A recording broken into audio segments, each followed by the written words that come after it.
Bonsoir à tous, ravi de vous retrouver pour ce rendez-vous avec l'actualité au programme de ce jeudi 16 janvier. L'école de la deuxième chance fête ses 10 ans. Cet établissement permet à des jeunes déscolarisés de réintégrer une formation et de trouver un emploi. Jean-Luc Moudenc, le candidat UMP à la mairie de Toulouse, organise ce soir sa première grande réunion publique. Jean-Marc Lucas et Alain Sorat sont sur place, on les retrouvera en direct tout à l'heure. Enfin, Serge Moati, le président du Festival de création télévisuelle de Luchon, nous révèle les nouveautés de la 16e édition qui aura lieu le mois prochain. Et on commence donc par un anniversaire, celui de l'école de la deuxième chance qui fête ses 10 ans. Née en 2004 au cœur du Mirail, cette structure ouvre ses portes à des jeunes de 18 à 30 ans sortis du système scolaire sans diplôme ni qualification. Elle leur propose une remise à niveau et un accompagnement personnalisé. Depuis sa création, 1400 jeunes y ont trouvé leur voie. Jérôme Bollock a rencontré 3 d'entre eux. Maldi Samar et Abdul Karim ont tous deux 20 ans. Ils font partie des jeunes actuellement inscrits à l'école de la deuxième chance. Grâce à la structure, ils ont espoir de trouver un travail. Les formatrices et les formateurs, ils nous encouragent ici pour arriver à notre but. Le but, c'est notre projet. Je suis en train de soignante et auxiliaire de vie, donc je ne sais pas encore. Donc c'est pour ça je suis en train de faire un stage le mois prochain. Je fais déjà un stage pour découvrir l'amitié. Je ne savais pas du tout de faire les CV, tout ça. Je cherchais des stages, tout ça. Et je suis à l'école, j'arrive bien à le faire. Et en ce moment, j'ai trouvé une formation. Bientôt, je vais quitter l'école. Frédéric en est à l'étape suivante. Il a quitté l'école il y a 2 ans. Il a aujourd'hui un diplôme d'agent de sûreté et un travail. Pour moi, c'était une vocation d'être dans la police ou gendarmerie ou quoi que ce soit. Donc aujourd'hui, je suis agent de la surveillance de voie publique sur la commune de Lonagé. Voilà. Donc j'ai signé un contrat Jeune Avenir 3 ans. Et pour moi, je ne m'imaginais pas un jour pouvoir faire ce métier. Donc c'est un peu grâce à l'école que j'ai pu réaliser mes rêves. 16 à 18 nouveaux élèves entrent en formation chaque mois. 70% d'entre eux quittent l'école avec un emploi ou une formation qualifiante en poche. Et les clés de la réussite, c'est une approche globale où on va travailler à la fois avec nos élèves sur la question de la construction d'un projet professionnel. Et on va travailler également sur une remédiation sur les apprentissages, qui prennent du plaisir à apprendre, qui réapprennent à apprendre. Et puis enfin, c'est les accompagner sur un projet de vie. C'est leur apprendre à être libre, c'est-à-dire de s'affranchir de toutes les oppressions qui entravent leur développement. Et puis de devenir autonome et responsable. Aujourd'hui, l'une des volontés de la région est de créer des antennes de cette école ailleurs en Midi-Pyrénées. Et le président de région Martin Malvy était présent pour fêter l'anniversaire de l'école. Jérôme Bollock en a profité pour lui demander son avis sur le redécoupage des régions abordé par François Hollande lors de sa conférence de presse dans le grand chantier de la décentralisation. Si il est démontré en fonction des responsabilités nouvelles que des découpages différents s'imposent au sens souhaitable, il faudra y aller. Il ne faut pas être dogmatique. Et surtout pas se dire ce sera partout pareil. Il faut des régions carrées qui est un minimum de 4 millions d'habitants. C'est pas vrai, c'est pas ça. Le Pays Basque est une région d'1 700 000 habitants, c'est-à-dire il y a beaucoup moins d'habitants que Midi-Pyrénées. Et c'est une région qui est forte. Il faut trouver le bon découpage à l'intérieur duquel on trouve, je le répète, l'enseignement supérieur, la recherche, des locomotives économiques, des filières économiques.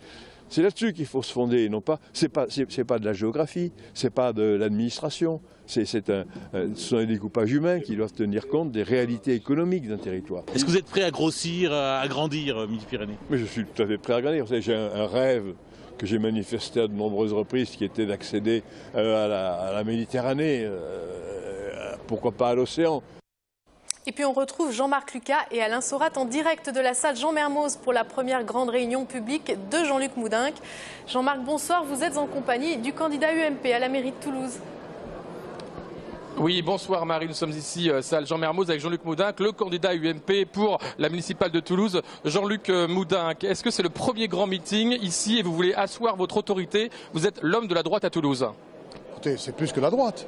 C'est la droite, le centre, la société civile et puis une démarche toulousaine, un projet toulousain. On n'est pas là pour obéir à une logique d'appareil politique, mais on est là pour rassembler les Toulousains. Et donc nous sommes les premiers à faire une grande réunion publique. On lance la campagne, la nôtre, mais on lance la campagne tout court puisque nous sommes les premiers à prendre cette initiative de réunir les Toulousains. Alors on a vu les jeunes de l'UDI vous rejoindre. Est-ce que vous êtes aussi l'homme du centre droit, c'est-à-dire que Christine de Vérac est totalement discréditée à vos yeux? Écoutez, je crois que les aventures individuelles n'intéressent personne. On est là pour Toulouse, on est là pour un projet, pour l'avenir, pour les Toulousains, leur qualité de vie, leur quotidien. À partir de là, il faut rassembler. Et on rassemble très largement, et 90% des forces du centre droit sont à mes côtés. Et puis on va au-delà d'un rassemblement politique. J'ai voulu que la moitié des sièges de la liste que je conduis soient réservés à la société civile, c'est-à-dire à des personnes qui ne sont pas dans une affiliation politique de droite, du centre ou d'ailleurs, qui sont là avec leurs compétences, leur représentativité, leur expérience, qu'ils mettent au service de la cité. Alors vous êtes très ferme, quoi qu'il arrive, au second tour, vous ne ferez jamais alliance avec le Front National? Je ne ferai aucune alliance avec qui que ce soit. Ça fait 1 an et demi que je le dis, je n'ai jamais varié là-dessus, donc je ne dis pas ça en fonction des circonstances, en fonction d'un tel ou de tel autre. Je le dis par principe. La liste qui est présentée aux Toulousains, c'est une liste qui sera présentée au premier tour et au second tour. Je crois que les fusions, c'est quelque chose qui affaiblit. Et entre deux tours, il faut que l'on soit totalement disponible en lien avec les Toulousains et non pas entre nous en train de discutailler, de regarder, négocier les places. Non, ça ne m'intéresse pas. Moi, c'est une logique de projet municipal et d'équipe municipale stable et constante. Est-ce que vous avez l'impression qu'à gauche, il y a des listes qui s'éparpillent alors qu'à droite, vous avez réussi à réunir tout le monde? C'est la première fois depuis 13 ans, depuis 2001, que sur le même bulletin de vote, dès le premier tour à Toulouse, dans une élection, les formations de la droite républicaine et du centre, dans sa pluralité, sont rassemblées. Donc c'est un événement. Et moi je constate une chose, c'est qu'en 2008, Pierre Cohen avait réussi à rassembler la gauche et qu'aujourd'hui, il y a 5 listes qui sont issues de sa majorité. Et ça, je crois que c'est un aveu d'échec. C'est rarissime qu'un maire sortant, à l'issue d'un premier mandat, voit sa majorité municipale éclater en 5. Ça veut dire qu'il y a un gros problème et que ce problème-là, il se pose également au sein de la gauche toulousaine. En même temps, le dernier sondage BVA Le Parisien montre que quoi qu'il arrive, vous êtes perdant au second tour et Pierre Cohen, si vous êtes en duel avec lui, ferait 56% des voix. Écoutez, je ne crois pas une seule seconde que ça reflète la réalité parce que nous sommes au contact du terrain, au contact des Toulousains et ils ne nous disent pas ça du tout. Par conséquent, les sondages, je crois qu'il faut les prendre pour ce que c'est. On a vu que les Français adoraient jouer avec ça. C'est-à-dire ils répondent aux sondages et puis ils sont heureux de les démentir dans les urnes. Et je suis sûr que c'est ce qui va se passer à Toulouse. Pour moi, ce qui est important, c'est qu'on regarde les sondages de premier tour. Éventuellement, pourquoi? Parce que le premier tour n'a pas eu lieu. Et encore. Et donc, essayer d'imaginer, alors que le premier tour n'a pas eu lieu, un sondage de second tour, ça me semble totalement peu représentatif. Et puis vous savez, moi je suis habitué. J'ai été candidat au cantonal il y a quelques années, on me donnait battu, j'ai été élu. J'ai été candidat aux législatives il y a 2 ans, un sondage a été fait, il me donnait battu, j'ai été élu. Par conséquent, ça me laisse totalement de marbre. Je préfère avoir de mauvais sondages et un bon contact avec les Toulousains, plutôt que le contraire, c'est-à-dire de bons sondages et un mauvais contact avec les Toulousains. Dernière question, vous avez dit, eu des mots très dur pour Pierre Cohen. Vous avez dit ce maire a plus d'amour pour ses idées que pour le rayonnement de la ville. C'était dans Le Parisien. Qu'est-ce à dire? Je crois que effectivement, le maire sortant est avant tout enfermé dans son idéologie. C'est un homme de dogme, c'est un homme qui impose ses idées, y compris à ses alliés. C'est pour ça qu'il a tant de problèmes, y compris dans son camp. Je ne crois pas que c'est comme ça qu'on doit être maire de Toulouse.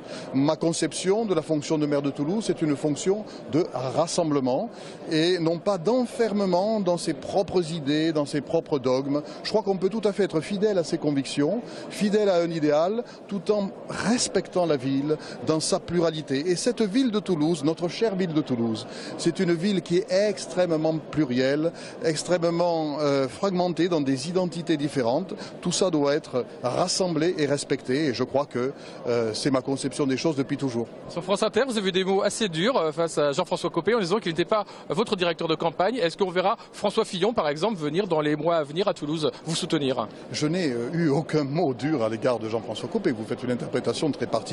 J'ai simplement dit, en répondant à une question, qu'il n'était pas mon directeur de campagne. François Fillon ne l'est pas davantage, si c'est pour cette question que vous attendez une réponse. En réalité, ce que je veux, c'est conduire une campagne toulousaine, pour les Toulousains, pour l'avenir de Toulouse, avec un projet toulousain. Et effectivement, Je ne veux pas m'enfermer dans des considérations de politique ou de parti, parce que ce n'est pas le sujet. Et donc effectivement, aucun des grands leaders de l'UMP ne sera appelé à la rescousse. Je n'en ai pas besoin. J'ai une équipe qui est formidable. J'ai de plus en plus de Toulousains qui nous rejoignent. On a un beau projet qu'on va dérouler, qu'on va présenter dans les semaines à venir. Donc je ne vois pas pourquoi il faudrait que tel ou tel leader, ministre, ancien ministre, vienne ici à Toulouse. Ce n'est pas le sujet. Merci beaucoup Jean-Luc Moudin. Nous sommes ici donc en direct salle Jean Mermoz pour votre meeting de l'UMP. À vous Marie pour les studios ATLT. Merci Jean-Luc Moudin, merci Jean-Marc, merci Alain. On continue dans la politique et nous partons à la rencontre d'Elisabeth Belaubre, oubliée du sondage BVA publié par Le Parisien dont nous parlions tout à l'heure. Elle est la 8e candidate à la mairie de Toulouse. Cette ancienne d'Europe Écologie Les Verts est actuellement 3e adjointe de Pierre Cohen, en charge de l'environnement, de la santé et de la restauration. Elle mène la liste du Rassemblement citoyen de Corinne Lepage, un portrait de Sophie Voinis. Si Elisabeth Belaubre ne s'est déclarée que fin décembre, candidate au municipal, c'est, dit-elle, parce qu'elle avait proposé au maire sortant il y a longtemps de faire campagne à ses côtés. Sans réponse de Pierre Cohen, elle a décidé de partir seule. Forte de son expérience d'élue, elle dénonce aujourd'hui ce qu'elle appelle des anomalies, des dysfonctionnements, des problèmes de gouvernance. Un manque de dialogue, un manque de confiance dans les missions qui sont confiées aux élus, peut-être pas à tous, mais en tout cas, en tant qu'écologiste, je venais dans l'équipe de Pierre Cohen confiante pour apporter mes convictions d'écologie politique et les transformer en action. Et puis aussi, une place trop grande au service qui conseille plus facilement le maire que ses propres élus, en tout cas quand c'est des élus d'une autre couleur, des élus écologistes. Et puis aussi des habitudes de fonctionnement dans les appels, dans les marchés, des habitudes qui se traduisent finalement par des gaspillages.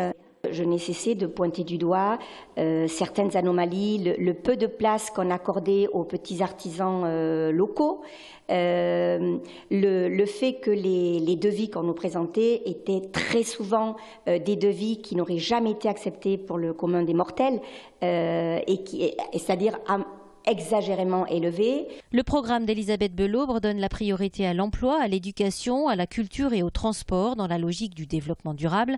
Et en matière de transport, par exemple, Elisabeth Belaubre propose des solutions qu'elle qualifie de plus raisonnables et plus efficaces. Je vais parler de quelque chose qu'on pourra appeler les microbus. C'est-à-dire qu'en fait, je propose qu'on ait des bus qui soient plus petits et qui permettent, donc moins coûteux, et qui permettent de faire un maillage à partir du réseau déjà actuel. Sur le dossier sécurité, pas de caméras de surveillance, priorité à l'humain. Elisabeth Belaubre défend également l'idée de la gratuité dans la culture, mais son cheval de bataille reste l'agriculture bio.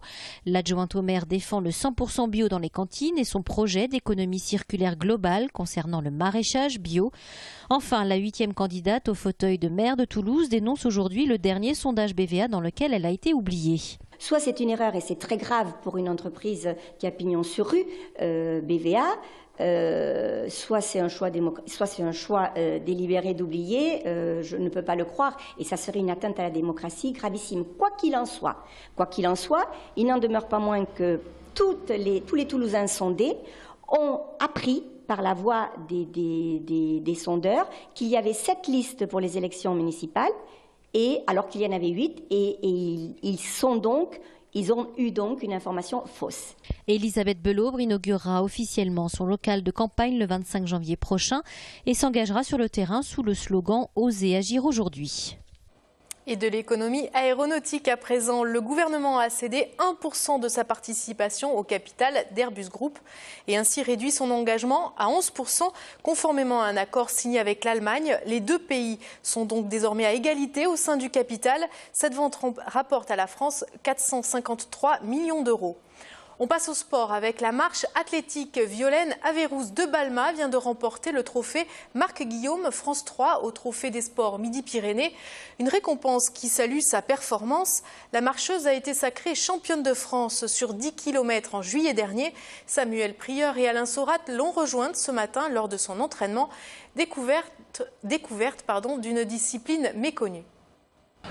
C'est une discipline à la fois très technique, qui nécessite de l'endurance, mais accessible à tous. Voilà, si on a un problème au dos, des problèmes au genou, ça n'empêche pas de faire de la marche, bien au contraire. Parfois, certains coureurs viennent faire quelque temps de la marche avec nous, justement. Et puis après, c'est surtout l'ambiance qu'il y a qui règne dans le groupe, qui est très très sympathique. Toi, au niveau de ta progression, tu as senti qu'en 2013, tu avais changé des choses. Pourquoi tu es devenue championne de France ? J'ai toujours progressé, j'ai jamais eu une année en stagnant, mais c'est vrai que j'ai grandi, j'ai mûri, il y a des choses qui sont passées beaucoup plus facilement à l'entraînement et effectivement ça a payé lors des France. Et puis ça paie maintenant sur toutes les compétitions qu'il y a eu depuis. Tu gagnes pas des sommes folles, je pense, en étant championne de France. Voilà. Rien du tout. Il faut le dire. En athlétisme, on peut rarement en vivre en tout cas. Donc j'ai la chance d'être enseignante, d'adorer mon métier et de pouvoir avoir un peu de temps avant l'entraînement et après l'entraînement. Et sachez que Samuel Prieur va prochainement consacrer l'une de ses émissions côté sport à la marche athlétique et à Violaine Averrousse. En hand, on note la victoire des Bleus au Danemark face à la Pologne hier. Une courte victoire 28-27. La France est désormais assurée de sa qualification pour le second tour. Le Toulousain Jérôme Fernandez a pour sa part marqué 3 buts. On espère que Valentin Porte, l'autre Toulousain retenu par le sélectionneur Claude Onesta, sera rétabli pour la prochaine rencontre face à la Serbie. On termine avec de la télévision. Luchon accueillera son 16e festival des créations télévisuelles du 12 au 16 février prochain. C'était hier la présentation de cette manifestation à la Cinémathèque de Toulouse. 13 films, 5 séries, des projections, des dédicaces. Autant d'occasions de croiser des stars du petit écran dans la ville ou sur les pistes. Jean-Marc Lucas a rencontré Serge Moati, le réalisateur et président du festival. Pour cette 16e édition du Festival de Luchon, Serge Moati, le président, veut montrer une fois pour toutes que la production audiovisuelle pour la télévision n'a rien à envier au cinéma. Ce sont souvent parfois les mêmes metteurs en scène en plus, qui travaillent dans les deux médias, télévision ou cinéma. Moi, par exemple, je suis producteur d'une série qui s'appelle Mafiosa, on l'a vendue dans 40 pays. Vous vous rendez compte? Enfin bon, c'était inouï. C'est-à-dire qu'on est très exporté et le public national aime beaucoup. Donc voilà, le succès d'un film, d'une série, c'est pas uniquement les acteurs. On a cru ça longtemps. Il faut que ce soit une bonne histoire. Et c'est dans le cadre d'une bonne histoire et d'une envie, d'une promesse, qui est faite au public, que les acteurs, très connus ou pas, font la différence. Mais il faut d'abord une histoire. Vous savez que la fameuse phrase, c'est quoi le cinéma? Une histoire, encore une histoire. Voilà. La sélection officielle de ce Luchon 2014 proposera 3 comédies, 2 films de société, 2 téléfilms sur 14-18, Centenaire oblige, et 8 films policiers. Ça va frissonner sur les sommets à Luchon. Non vraiment, c'est-à-dire que c'est un genre qui ne se démode pas, lui. Enfin, je veux dire, c'est pas qu'il se démode pas, mais les chaînes en sont très friandes et en commandent. Alors parfois c'est très mauvais, soyons francs. Et parfois c'est très bon. Et ce qui est très bon est à Luchon. Le président du jury sera un homme multicarte, Patrick Poivre d'Arvor. C'est un réalisateur, c'est un écrivain, il a fait plus de 60 livres, qui peut dire il a participé à beaucoup de mises en scène, il a participé et fait d'extrêmement bonnes mises en scène à l'opéra. Donc c'est un artiste complet, si je veux dire. Enfin, il est journaliste, mais artiste complet. Et c'est à ce titre qu'il préside le festival de Luchon, où il a été distingué dans le temps. Et il revient avec beaucoup de bonheur à Luchon. Le festival de Luchon fonctionne grâce aux 150 bénévoles. N'oublions pas que dans ce petit village de 3000 habitants, c'est 15 000 entrées durant le festival, 950 accréditations professionnelles. Pour les chasseurs d'autographes, on annonce des vedettes telles que Samuel Le Bihan, Corinne Touzet, Roman Boringer, Thierry Levic, Catherine Jacob, Francis Perrin ou encore Patrick Chenet. Donc notez bien le rendez-vous à Luchon du 12 au 16 février prochain. C'est la fin de cette édition, merci de l'avoir suivi. Vous retrouverez le journal de TLT demain à 19h avec François Guinle. Très bonne soirée à tous.